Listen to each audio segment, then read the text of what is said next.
Hello and welcome to episode 10 of Strain of the Day with your host, Canna Chris. Today we are smoking Death Bubba. The last episode we did was with Bubba Kush, and this is a plant that is a combination of Bubba Kush and Death Star, which is fantastic. It's very good. The terpenes are two we're familiar with. Caryophyllene, the spicy anti-inflammatory one. Myrcene, the earthy. I don't remember what effect that one had. Was it antibiotic? Let's just double check here. Go back a couple days here. I used to write that on everyone, but then I stopped. Yeah, antibiotic. Okay, so antibiotic and anti-inflammatory. And then the third one is called humulene. Now, humulene is one that's kind of new to me, but it is common in cannabis. And it's actually found in a lot of plants. Like, all terpenes can be found in other plants, obviously, right? But humulene is common in hops. It actually is what gives beer its distinct palette, or whatever you call that, profile, right?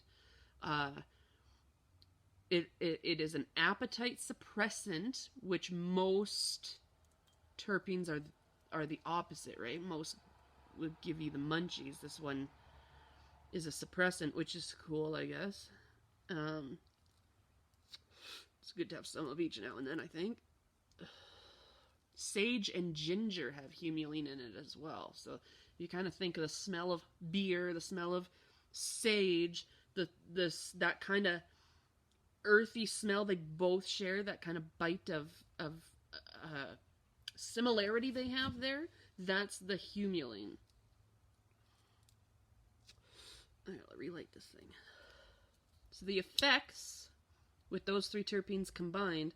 See, this is what I'm loving, is I'm starting to understand now how the terpenes there we go.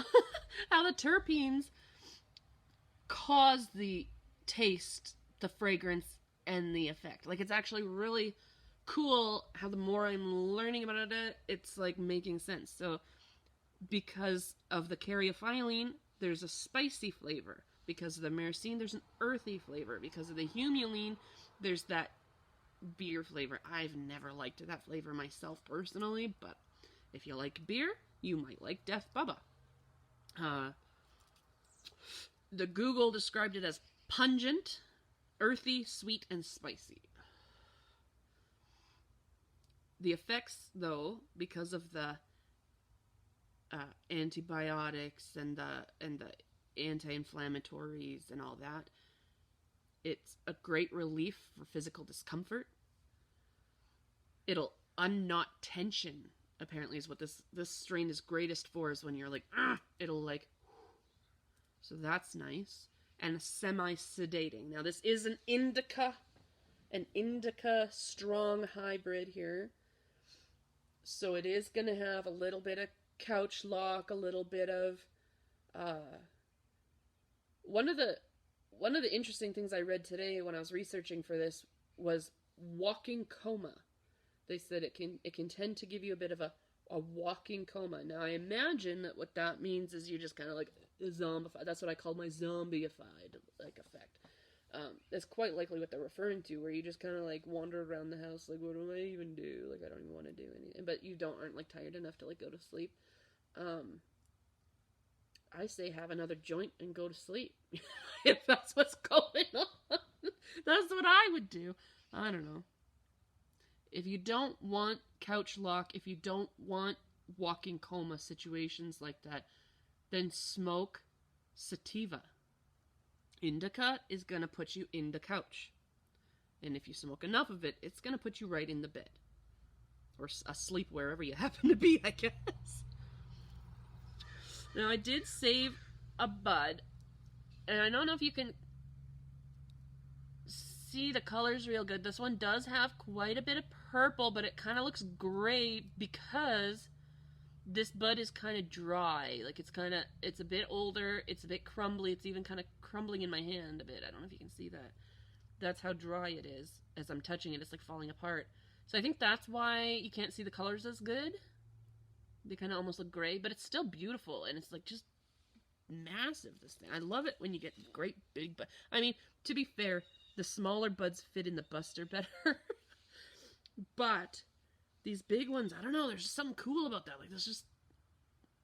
And maybe because I've grown my plants myself, like I know how hard it is to get a big bud. That's maybe why it's so, like, impressive to me. But, anywho,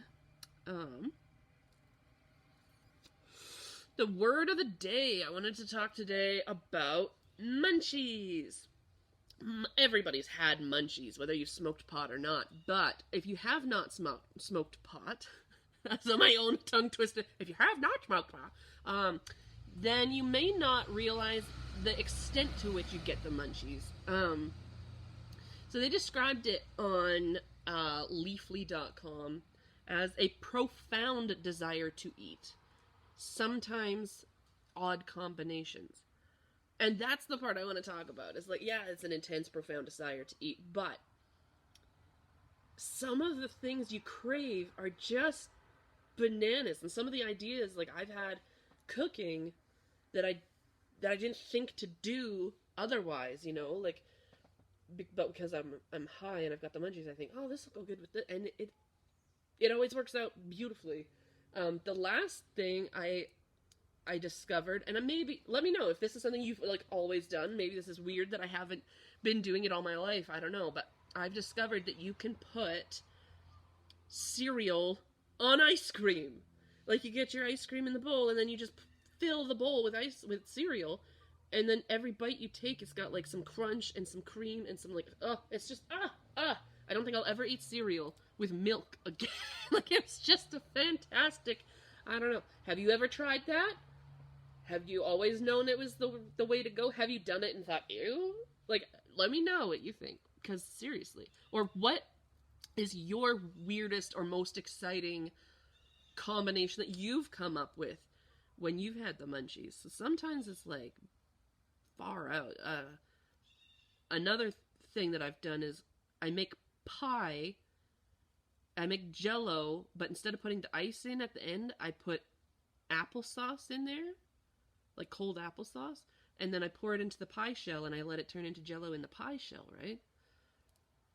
And man, and then it's, because of the applesauce, it's like kind of thick. Oh, it's just good, guys. It's just good. You ought to try it. Tell me what your favorite recipes are. What's your best stoner recipe? I gotta know. All right, have a fantastic day, guys, and we'll see you next time.